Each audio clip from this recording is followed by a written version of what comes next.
Hey everybody, Nate here. I have a very special guest, a friend of mine, Garrett Gunderson from the Wealth Factory. He is the person that I send all of my friends to that have anything and everything about tax strategy. If you're not moving to Puerto Rico and doing Act 20, 21, Garrett's your guy. So for the rest of us that want to enjoy all the niceties of America, the good schools, and not have to mess around with picking up, uprooting our family and moving, Garrett's your guy. Garrett, give us a little bit of your backstory and let's jump right into how can these sellers of 7-figure, 8-figure businesses position themselves for the lowest possible tax impact when they sell their businesses?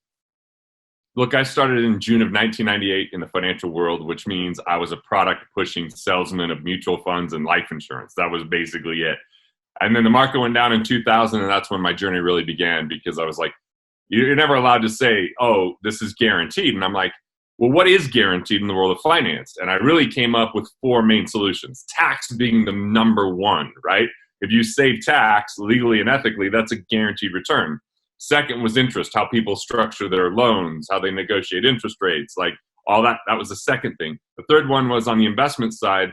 What can we do to remove unnecessary fees, hidden commissions, or anything that created drag on a portfolio? And number 4 was insurance. Where there's duplicate coverages or improper structure, there's lost money. So I really became an efficiency expert, finding where money was slipping through the cracks. And look, I feel like my great-grandfather came from Italy in 1913 because of excessive taxation and corruption, just to get to America at a time when 1913, the Revenue Act that brought our current tax system into play. So I'm pretty passionate about saving people on tax.